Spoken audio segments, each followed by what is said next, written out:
All right, everyone. I have Brittni back with me on the show. I'm so glad that you're here. Welcome back. Thank you. I'm so excited to be back. The last time was too good to not have a follow-up. Yes, yes. I know. I literally said that in the intro. I was like, she was on episode number 170 and we're on 175, but we absolutely love the conversation. So let's do it again. So, what has been going on in your life? Are you excited about anything that is coming up? What do you got going on?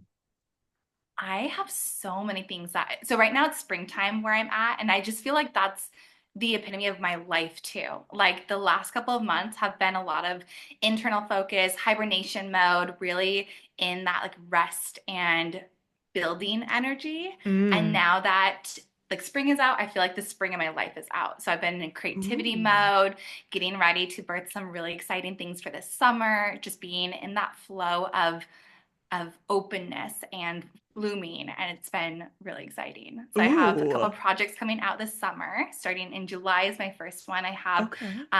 my group is opening. It's called the Aligned Launch, and it's my first time opening it in 2 years. And then I'm trying to remember if we talked about this in the last episode, but I'm part of an organization, a nonprofit called Travel Through Trauma. Uh-huh. And we have a 5K community event and fundraiser in November that we've Ooh. been prepping for and like organizing for. So just some really exciting, really purposeful things are now getting into their launch phases after months and months of behind the scenes building and that internal quiet focus. Yeah. Oh, I love that. And I love that too. Like when you're like prepping for something and like the excitement gets like, ooh, it's getting closer. I love that feeling of just like building something. Cause then like when you see it, it's like it's so encouraging and like inspiring and like you said, like community too, I'm sure is like a huge part of what you're doing, which I think is always so important. So I love that. Definitely. I love that. Well, we have such an exciting topic today. I'm so excited to talk about it with you. But I would first kind of love to hear a little bit about like what drew you to like specialize in subconscious work. And for our listeners, that's kind of be the topic today. So yeah, I'd love to kind of hear a little bit more about like what drew you to that. Absolutely. So when I was learning life coaching techniques and training in it, I started with a year-long certification program, and I was trained across 5 different levels. It was the somatic level, so very body-based, energy-based, emotional level, which is a lot of inner child work and just really meeting the emotions and energies that come up with like love and compassion and working with that. And then there was the mental side, which is a lot of mindset work. And there was like the behavior side, which is very strategic, very action oriented. And then there was the unconscious level. And within all of that, one of the things I just kept coming back to was how sneaky the subconscious is. Because so often, I mean, I was working with people that had been in the self development world for years, as well as people that had never even gone to therapy, that didn't even know what life coaching was until I brought them into my world. And so I had this whole range of people with different levels of experience. But across the board, across so many different sessions, I loved how almost secretive, but just sneaky feels like a better word, the subconscious plays out. Because people would come to me with a level of awareness that I'm stuck. There's something wrong. Like there's a reason I can't move forward. I don't know what it is. And sometimes they had ideas, sometimes not. And what I really loved was that when we dove into the subconscious, it's never what we think it's about. It's always something else. And so, like the memories that pop up or the subconscious beliefs that pop up are they're related, but not in a conscious way that we would think makes sense.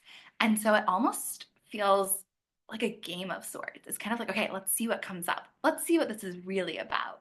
Like when we get deep down, when we get underneath all the layers that we're aware of, what's the root of this? And I Yeah. just really loved how every single time the person would be like, I had no idea what that was there. I had no Mm. idea that memory was still around. I had Right. no idea part of me was believing that. And that was just something that felt so exciting for me as a coach to be able to so strongly help people break free from being stuck in ways that they didn't even know were keeping them stuck. Mm.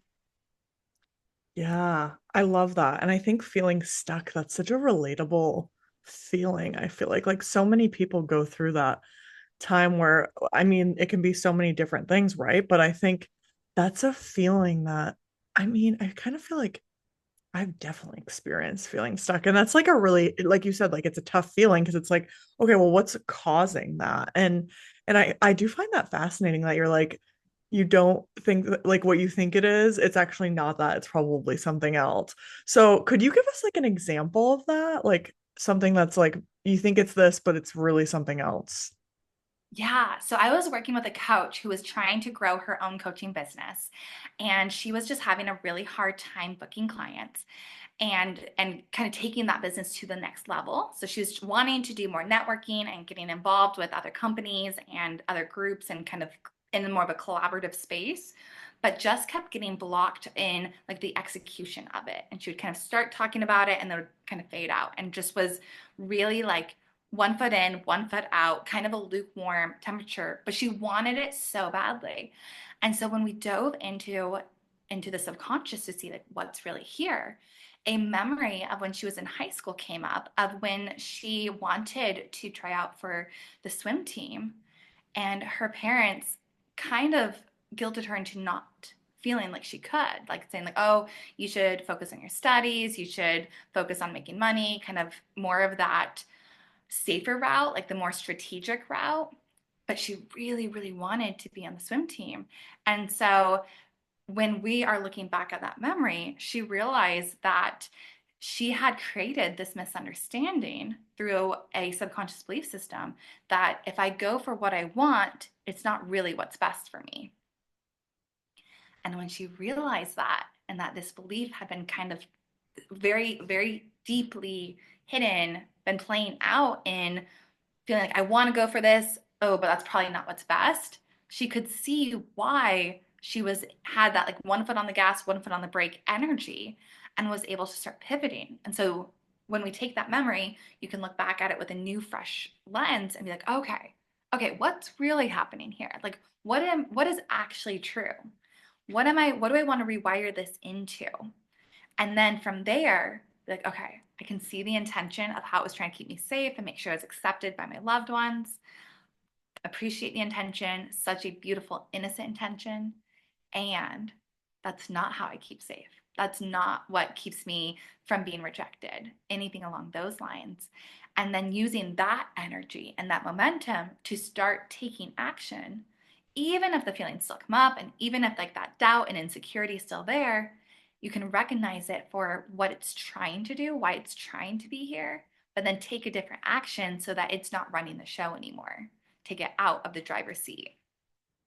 Oh, I love that. Yeah, like recognize it, but take a different like I love the way you said that because that like that is such a good point because it's like, yeah, if you're like caught up in this, it's almost like a reoccurring feeling that like you didn't know existed. And like it sounded like she was like going through this thing when she was in high school and then kind of pulling it out more and like discussing it. Like, yeah, just in the rewiring, I find so fascinating because I think a lot of our like daily thoughts and habits and decisions are so like pointed to our subconscious, right? And like how those two shape our daily thoughts. And that's something that's so fascinating to me. So maybe we kind of talk too about like how the subconscious actually like shapes our daily thoughts and shapes our decision making because I think that that is a really a fascinating topic. Wow, yeah, I love it because we don't even realize how much of our lives is run by the subconscious. And at some Yes. points, it's as much as like 95% of our day is in that realm. So it's like, Wow. and that's kind of on the higher end, but it's a big majority if we're not aware of it. And so when you think about it, when you put on your pants, what leg do you put in first? Mm. Or when you go and prep your coffee, what actions are you taking? Like, is it the exact same thing every single day? And this is Yeah. what, like, our brains are wired for this. It's on purpose because we are, as humans, taking in so much information constantly that our brain is wired to filter through and take out decisions it doesn't need to make so it can prioritize what it thinks is important. And Hmm. this is why bringing awareness and starting to choose like what's important, what do I need to be prioritizing, like actually being mindful in our actions and thoughts is so powerful because we're kind of waking up from the subconscious. And when Hmm. we're in that subconscious, it's almost like a default. It's a default way of being. It's like that autopilot. Like if you've ever been driving down the road and then all of a sudden you realize you're 5 miles further than you thought you were the last time you were thinking, like, oh, how did I get here already? That's your subconscious on autopilot. And so it's not bad, but it's kind of like being asleep. And so we want to wake up and out of it so that we're just being mindful and bringing presence into as much of our life as possible. Yeah, I find that so fascinating, and that's so true. Like, yeah, like I feel like a lot of the time I'm on autopilot. Like think like when you were talking about like the coffee and like what you do, because I think find that like humans, like for the most part, people like a routine. They do the same thing for the most part every single day. Maybe they switch it up sometimes. And then sometimes I find that like I will get bored of my routine and I gotta start switching it up. Does that ever happen to you? Oh, yeah. I struggle with routines because of exactly that. And so part of Yeah. my routine is adding in the flexibility of it so that I don't get Oh. stuck in like the mundane. Like I really, when I get into a rut, like a Mm, routine quickly turns into a rut for me personally. But right. on the flip side, there's ways to use routines and even the subconscious to build into the patterns that we want, like making the gym, going to the gym as part Yes. of your subconscious belief system and autopilot is productive. But I really, it's just finding that way that works best for you so that you Mm, are utilizing the subconscious in a way that is efficient towards your goals, is productive in your life. And like I said, like I will create flexibility within my routines knowing how I operate. But I'm also like a yeah. very structured person. So I almost have to schedule play and like schedule the flow Yes. because I don't naturally bend that way. So it's just been a lot of like self-discovery and like playing with what works, playing with what doesn't Right. work, and just remembering that at the end of the day, we're all living life on our terms. Our Love. life is our own to live. So use all parts of your mind, body, soul, everything to Mm, wire it in a way that feels really good and aligned and alive and exciting so that like the routines are supportive but aren't turning into ruts. yeah. Oh, I like that. Because I think, yeah, and if you ever are like having a moment where you're like, ooh, I'm bored, like I need to switch it up. Yeah, like allowing yourself to have that flexibility and like giving yourself permission to be like, okay, I really enjoyed this part of my morning, but I need to switch something up. And I think too, like days of the week can always be like switching up. Like maybe you always do something on Monday, but you're like, you know what? I need to do something different. And just try, like you said, like trial and error, right? I think that's such a beautiful way to put it. It's like trying out different things. And I think too, as like seasons change, I like we were talking about earlier with like when a new season comes, it's almost like you have to, or I find myself like switching things up and like trying out new things, like doing like a walk. As simple as that, right? Like in the middle of the day can be so impactful, and just kind of like decompress and like have that mindfulness in the middle of the day to kind of just like have a break off work, walk around with my dog. Like it sounds so simple, but it can be a really great way to incorporate that like joy and decompressing and just like being mindful and like thinking like, okay, well, what do I need today? Like, what else am I craving? What else am I needing? Like to make myself happy or whatever the case may be. And I always find it interesting to think about, yeah, what you really need in your day or your week or whatever the case may be, because I find that we are on autopilot so much of the time, right? So it's like sometimes we have to stop and think, like, and that's why I love journaling. I mean, I think we've talked about this, like journaling is part of my daily routine, and in my journals I write down like, okay, this is what my goals are today, or this is what is going to bring me joy today? These are 5 things that I'm so grateful for. And just like really being able to connect with yourself. And I think that it's so simple, but it makes a big impact journaling. Yes. And I love that, like we said, it's so simple. So many Mm, people think that to bring in a mindfulness technique or to step into different routines, it has to be this 100% 180 change. right, And it's right. like, no, just start with something simple. Like, what feels good right now? What feels Mm, like one thing you want to bring in at a time? Stabilize, bring in another. Don't jump, but instead it's like that slow creep to get where you want to be and not mm. making it overwhelming on yourself, on your system. Like that's how we make it sustainable. Right, right. That's such a good point. And I think too, like the rewiring. I think that that's something I really want to like learn more from you because I find that that part is so impactful. Like if we're going through something or if we had trauma, from our childhood or whatever the case may be, and we're really trying to do that rewiring of our subconscious patterns. Do you have any like tools or practices you could share to like kind of maybe begin that process? One thing that I always offer for anyone and everyone that's a relatively easy place to start is asking questions. Like really questioning what's true. So when you notice like where you're stuck, just kind of tuning in like what's the pattern going on? See if you can figure out like what is the belief or the thought that's perpetuating that pattern. And let's say, for example, that it's someone that wants to make more money and they realize like, oh, but I learned growing up that money makes you greedy. So we have this thought, money makes you greedy. When you look at it, you can see like, okay, if I were to believe that, then it looks like my options are to either make money and be greedy or not be greedy and not make money. And no one wants to be greedy. So it makes sense that there's like this internal conflict of sorts that is creating that go stop energy because they're at odds. So we look at the thought, money makes people greedy, and we just slow it down. Is it true?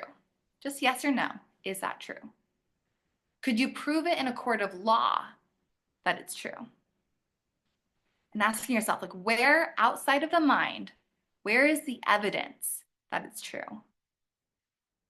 And then you'll start seeing and deconstructing that thought and that belief and realize, like, okay, is it the money that makes people greedy? Is the money itself, can that make anyone do anything? Or is it just this neutral idea?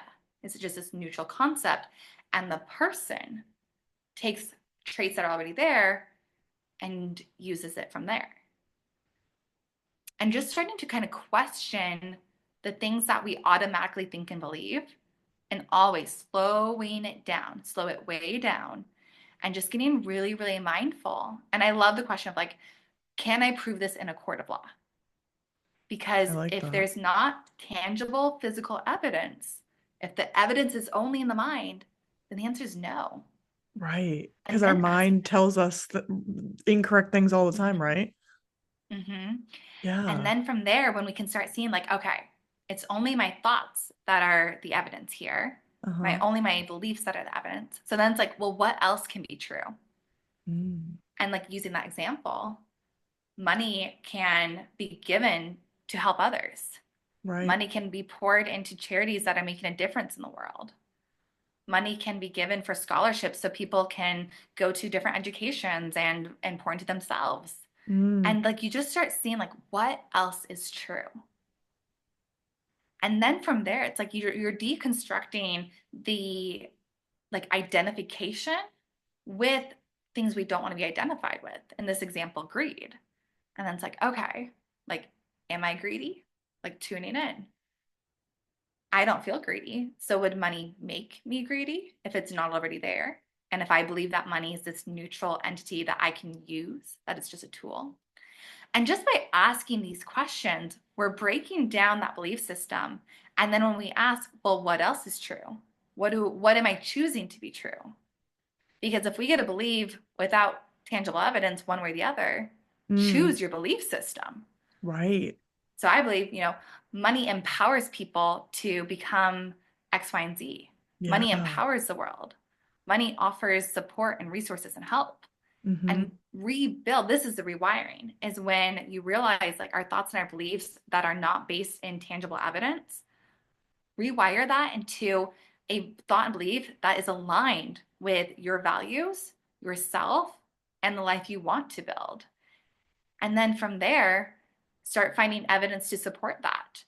Look for examples of people that have used money to make the world better, that have used money to enrich society, to enrich other people's lives. Like whatever that value point is for you, go and find the evidence that supports the belief you want to reinforce. Wow.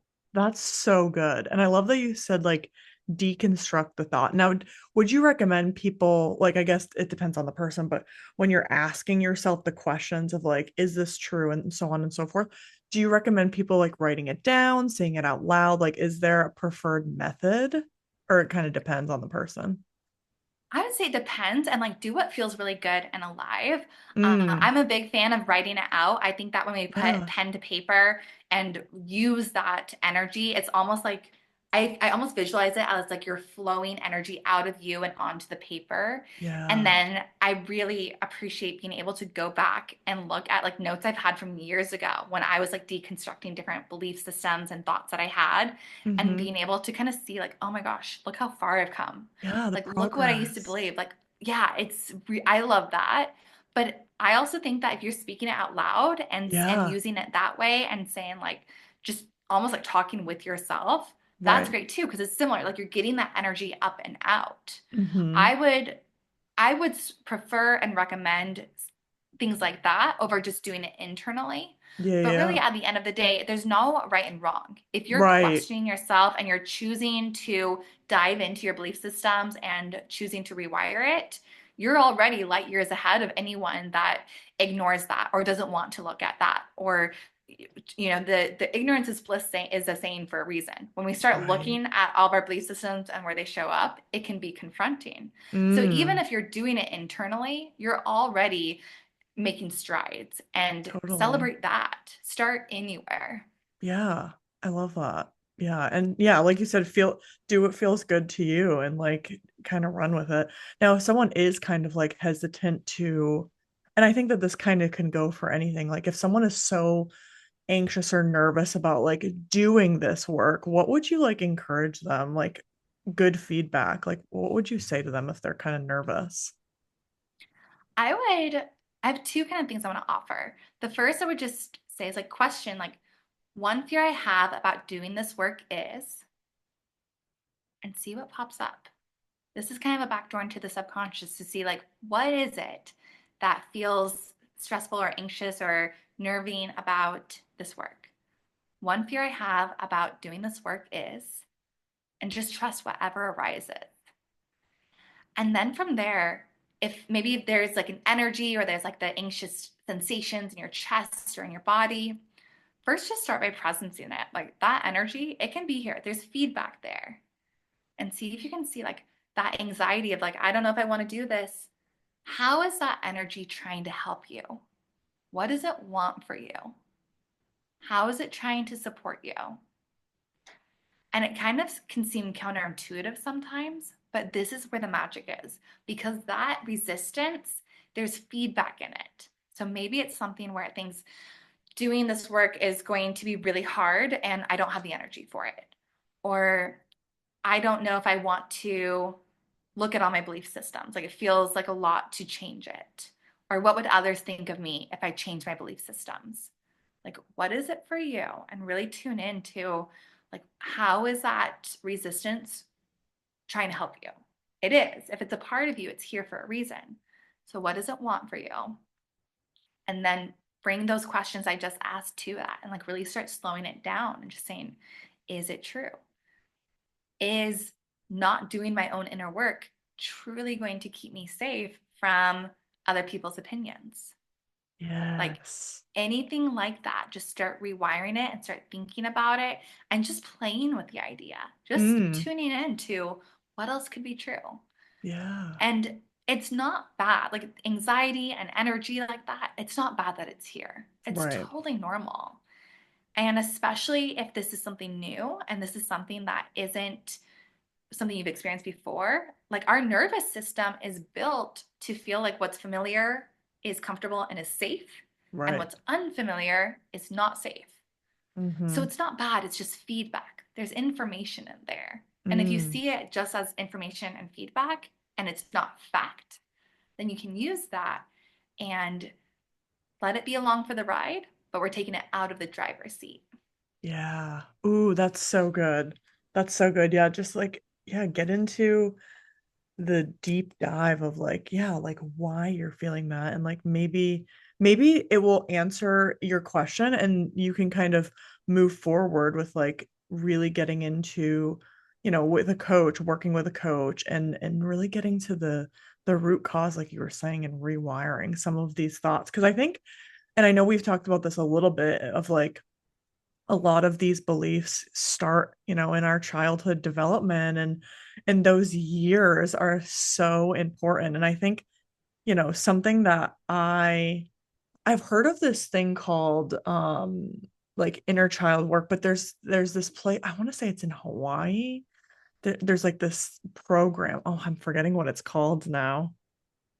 But anyways, so there's like I this, feel like I almost know what you're talking about, but it's not like yeah, it's not even near the tip of my tongue, but I feel like it's like a memory of yeah. sorts. Like it just Yes, like it's this podcast I always listen to. And she's like, "Oh, I went there," and she's like it changed her entire life, like the inner healing work. So that's something that I'm always so intrigued about. And I think it would be really interesting to know about like like if someone is like, "Oh, I've never heard of healing the inner child," maybe we kind of get into like what that actually means and kind of break it down. I love inner child work, and it really Love pairs it. beautifully with the subconscious. And what it is so when we're children, we don't have the full picture and the full context and the full Mm, development to really understand everything that's going on. So if we see something or take it in, think of, for example, a little girl who's dancing and everyone's clapping for her. So she dances again, everyone claps for her. Then she dances, and the adults have all turned away and they're not paying attention. In her little girl mind, she can take that and create a misunderstanding that I did something wrong, people don't like paying attention to me, I shouldn't take up so much space. It could be a myriad of things, but it's not the full picture. It's not the full context. It was just the little mind being a meaning making machine and creating a context with the information it does have. People were paying attention, now they're not.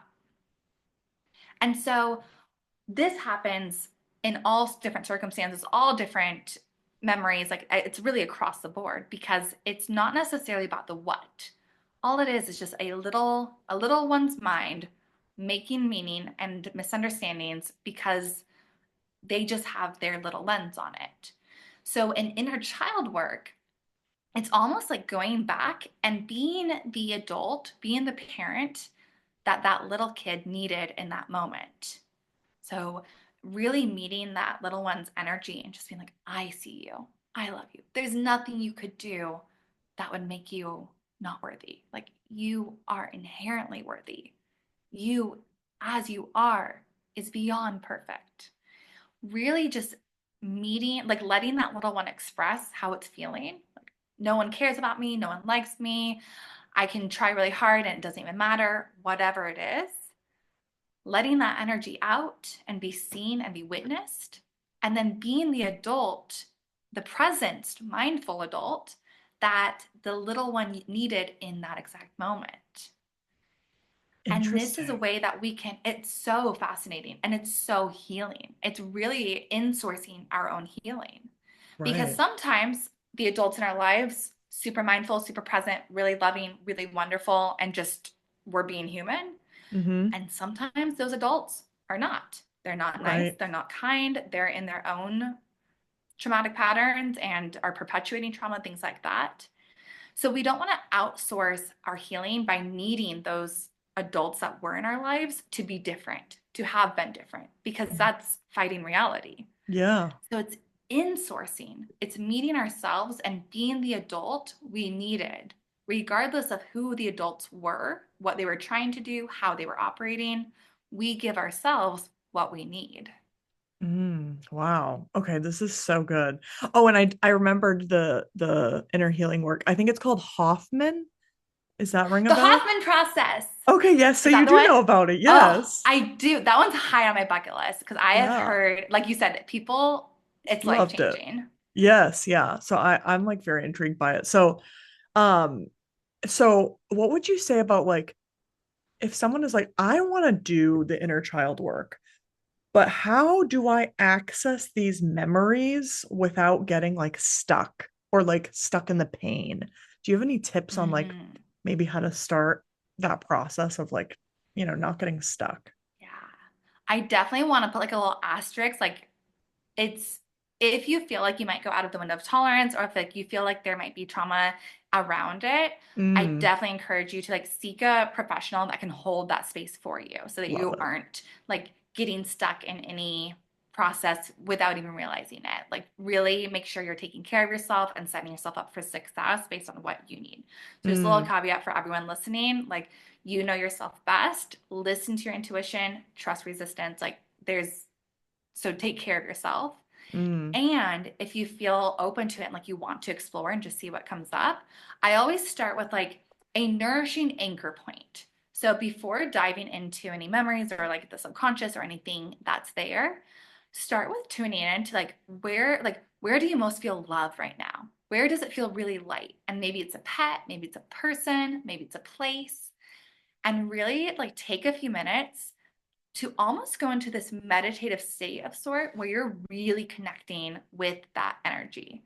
And maybe you're bringing in a higher being. So, God, universe, source, your higher self, whatever it is that most connects you to feeling love and feeling that light. And it doesn't have to be like a 100%, just whatever is the strongest connection you have.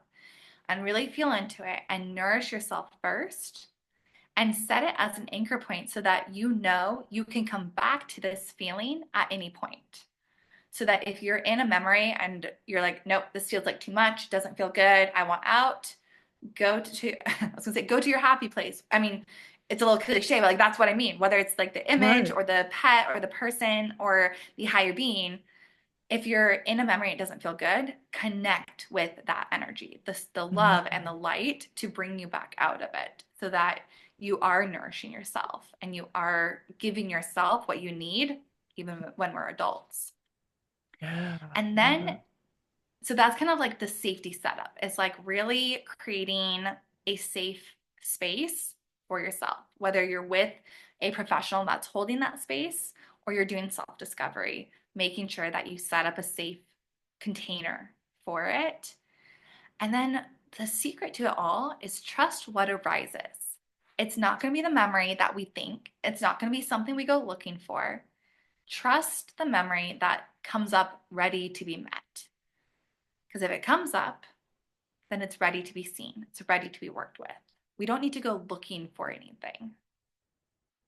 And something that can kind of help people start accessing their inner child is if there is like an energy in the body, maybe it's anxiety or maybe it's a discomfort, whether it's like maybe it's been triggered by an experience at work or with a partner or something along those lines, and you have this energy, you can just tune in and just asking, when when is the first time I remember feeling this way?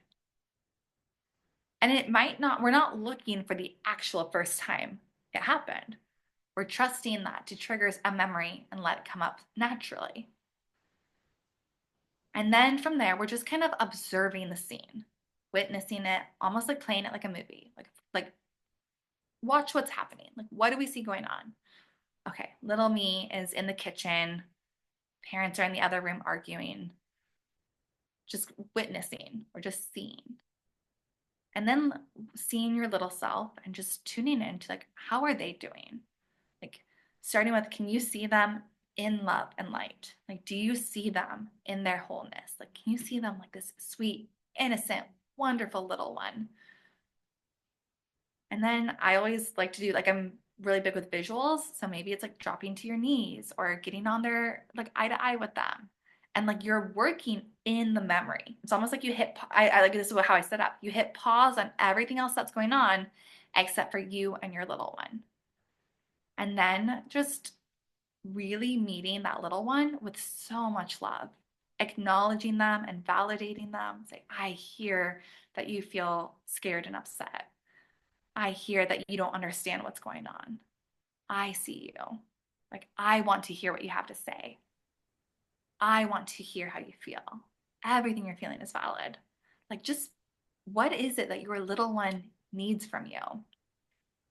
And just bringing so much love and acceptance and compassion into that Mm, memory and helping that little one see, like, okay, what's really true? Like, them fighting has nothing to do with you. right, You are right. not the cause of suffering for anyone. Like, what is it for that little one? And and sometimes, like, kind of, and it's very intuitive, but like I will often bring the little one to the happy place memory. So like have them come meet your Oh, dog, have them right. come sit on the bench that looks over the water, that is where you feel most alive. Like, show them your life now and how things are different and the life you've built because they started where they are. Yeah, And just kind of helping them see, like, it's not a one and done. You're not trying to make the little right. one go away. They will always be with us. Our little selves, our inner children, our inner childs, however that's grammatically correct, they always get to be with us along for the ride. But Yeah. again, buckled in safely next to us, not driving the car. Oh, I like that. Wow, this is so deep and I love this. It's really it's really interesting to think about like even like do you ever think too like when I think of my younger self like sometimes like like you see an old photo of yourself and you're like, "Oh my God, that's me." Like and like really giving yourself like I love the word acceptance that you used. Like accepting, okay, these things happen, but it's okay that you felt this way. Like giving yourself almost like the words of affirmations in a way and like that positive reinforcement like this is okay that you felt like this. There was a lot going on. I mean, obviously there's so many different situations that people can go through when they're kind of working on this work.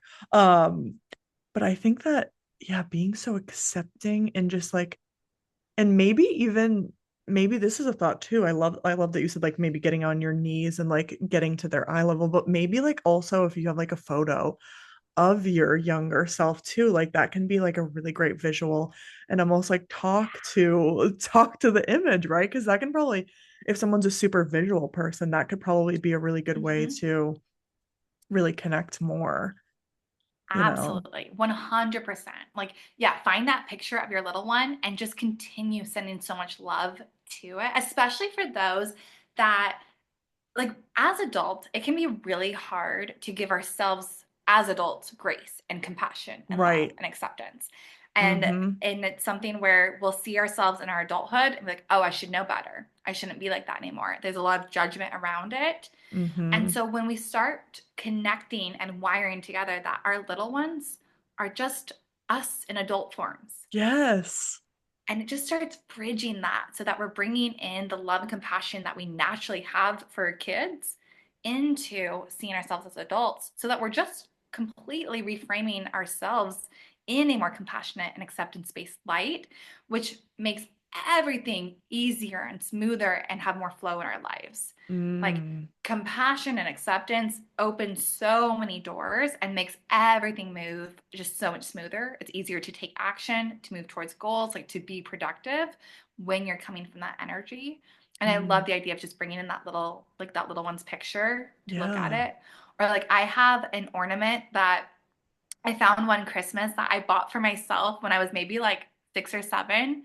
And I have Oh, that sit near my desk all the time because I it's love just, it that. reminds me of the innocence and the Right. sweetness and the heart that my little one had. And helps me remember that, like, that little one is still inside, as fiery and sweet and big-hearted as ever. But that didn't happen overnight. Like, Right. there was many times where I had a memory in my adulthood and I'm like, nope, she should have done better. Like, ah. And it took time But Mm, it's just the most healing, amazing turn around and a different way of being that is just everything. yeah.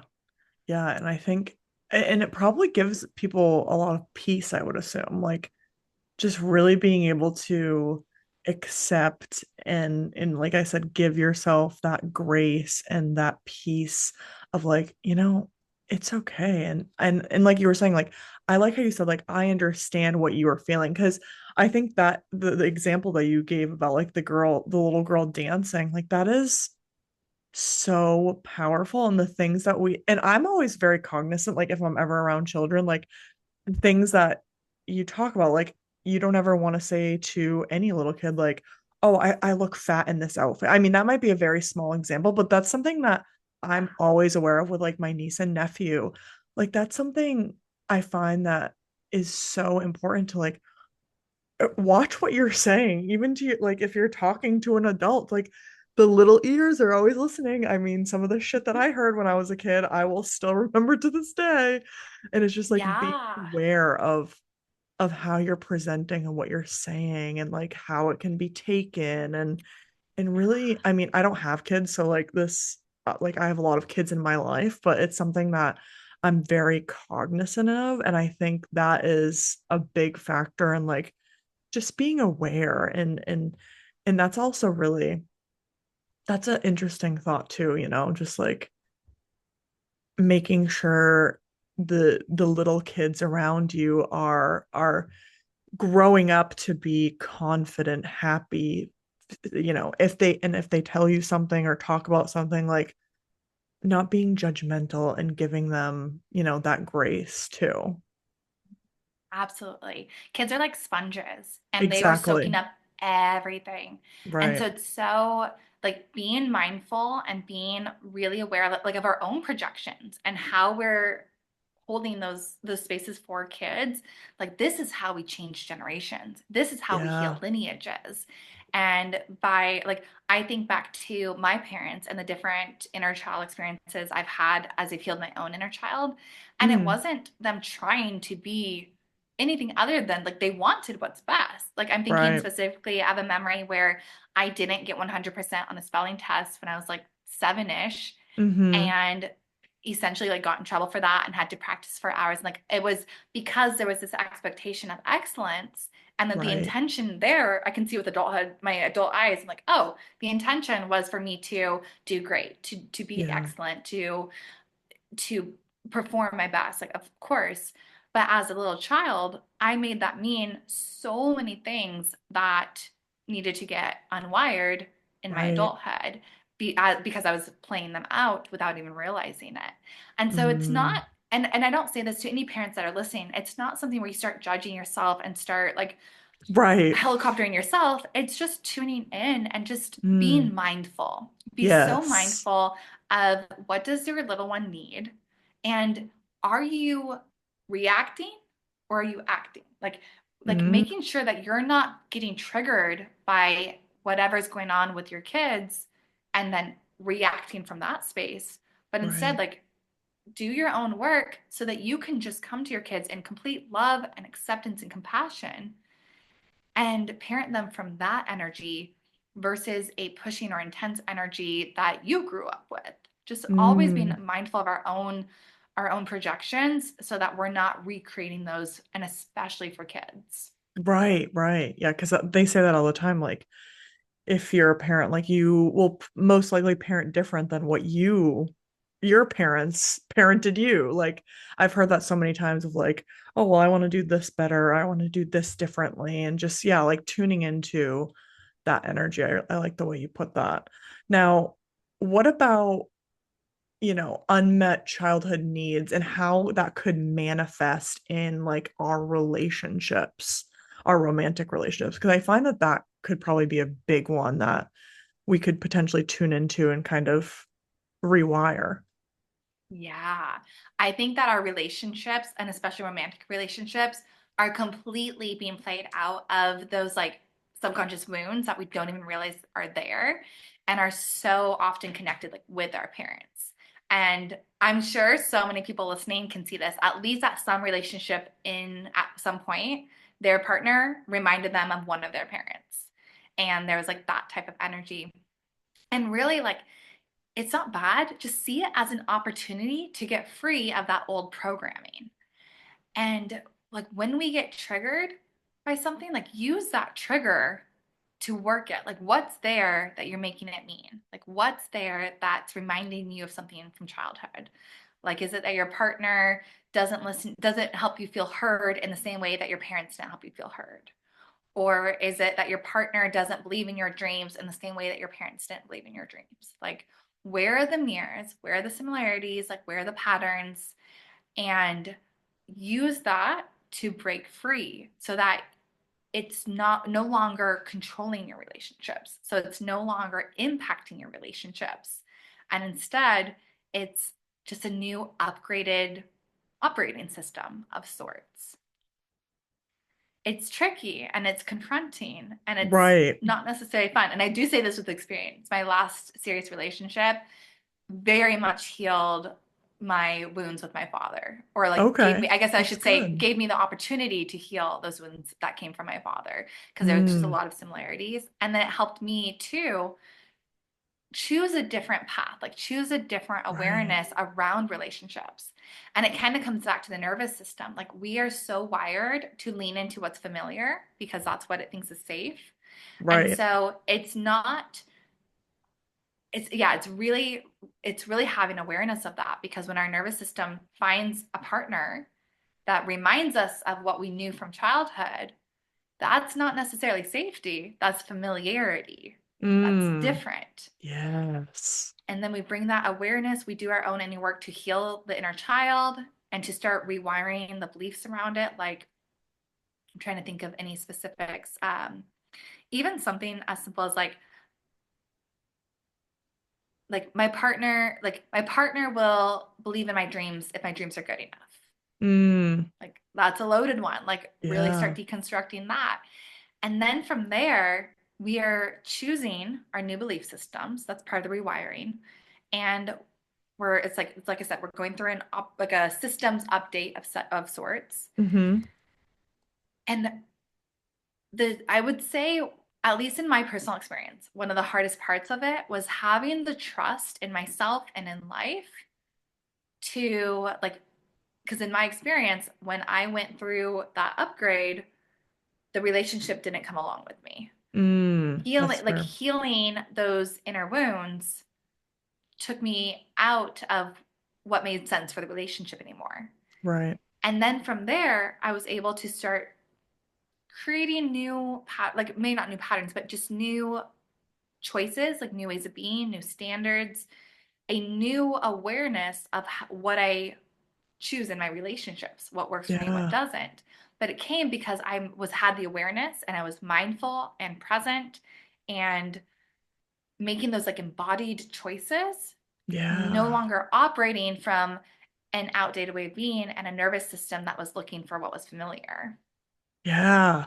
I find that such a common thing. Like with dating too, like I mean that's like literally a saying of like, oh, you chose someone that's similar or like that reminds you of your parent. And I find that when someone does, like if it's like a reoccurring pattern too, like negativity or like something that's not working, right? The relationship is ending for some reason and they're continuously getting a new partner and it's the same cycle.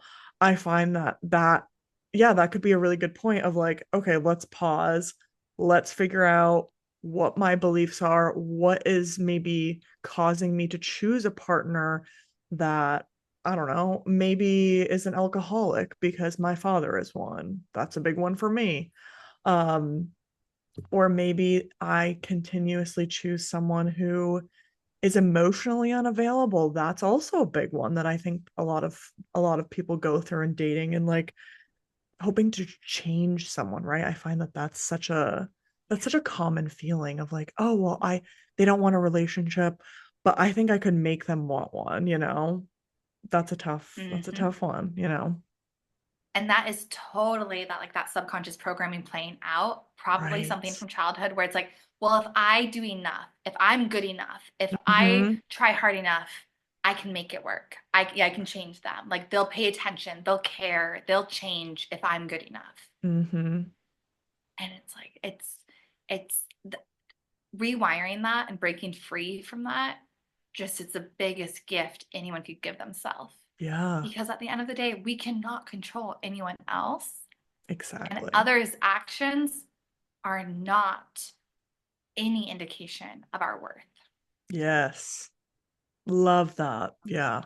And I think too, just like allowing yourself to be aware and be curious, because I find that I mean, if everyone could do this inner child work, I mean, wouldn't the whole world be very different? I feel like, like I really feel like it would just be, and I think too, like I think me and you are like very self-aware, right? Like we are very self-aware queens, I will call us. And I always like to talk about these different subjects. And I think that sometimes, like my parents, I'm thinking of my parents right now for some reason. And I'm like, I bet that they have no idea that this is the thing, you know? And I'm like, this, I don't even know what you call it, work. I keep saying work because I just think of inner child work. I think could really benefit them. And I'm just like thinking of that. And I think it could benefit, I think, right, everyone, even if you don't have childhood trauma or like something crazy. Like, I feel like there's going to be something deep down that every person in this whole universe could benefit from. Do you agree? I totally agree. I totally agree. It's definitely not just about like the big T trauma and not even Right. trauma. Like Right. think about the example of the little girl dancing. Yeah, Beautiful, holistic example. And totally. yet our little minds will make meanings out of things. And so it's really, I completely agree that every single person could benefit from going within and doing this type of work. And I agree with it being termed work because I always say like it's not easy, but it's Right. always worth it. Yes. And I think the same thing with therapy too. I mean, I think Yeah, this is, yeah. I mean, kind of a form of therapy in a way, maybe. Do you think that I that would would be say, true? yeah, it's definitely separate from therapy, but it's like Yeah. built on therapy. At least in like Right. my Yeah. methodology and like how I operate and like my work is very much based on like therapeutic practices and therapeutic Yes. systems. So Love. it's definitely differentiate like no one needs a coach. Some Right, right, people right. need therapy. So there is Totally. a difference, but they're completely woven together and they're Yeah. both powerful and potent, and everyone can benefit from both regardless of the what's actually in your background is what I would Mm, say.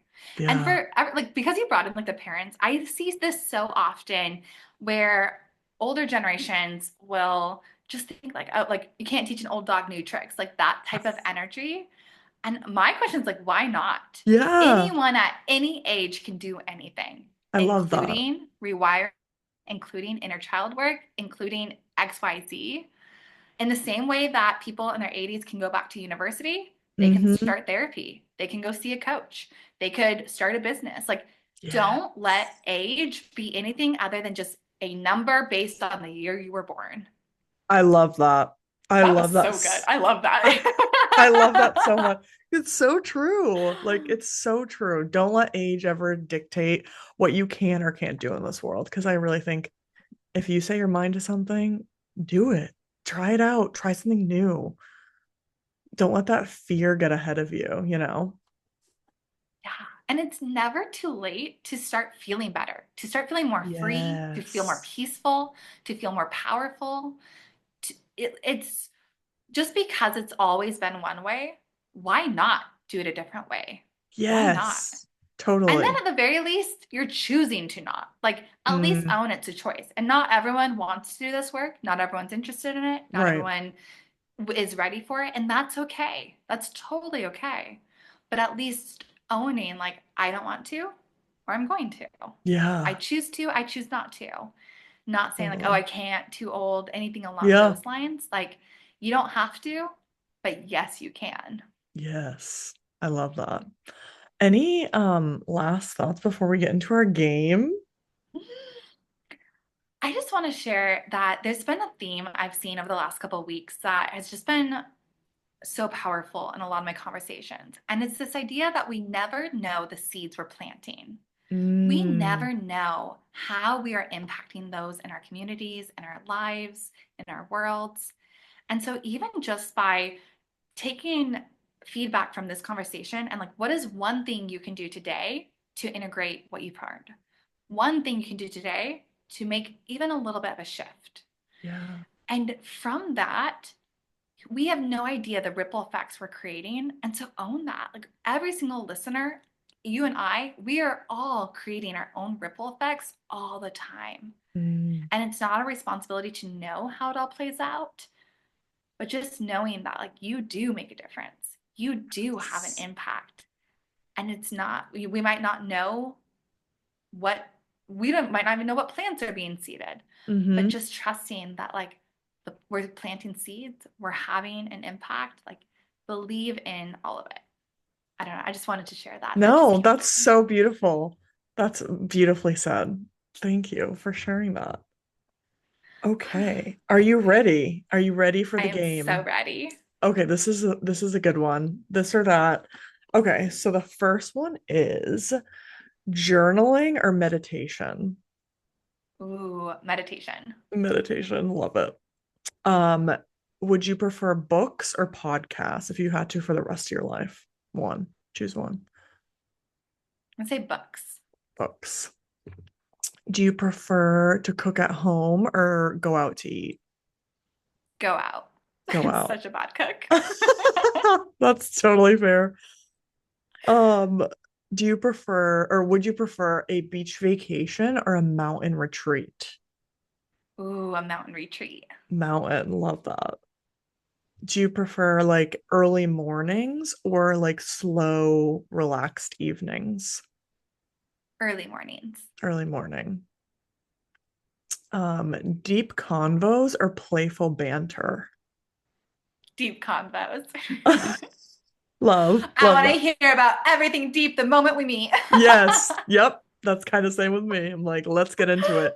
I don't want the, oh, what do you do for work? All that boring bullshit. I'm like, let's get into like Yeah. all the stuff.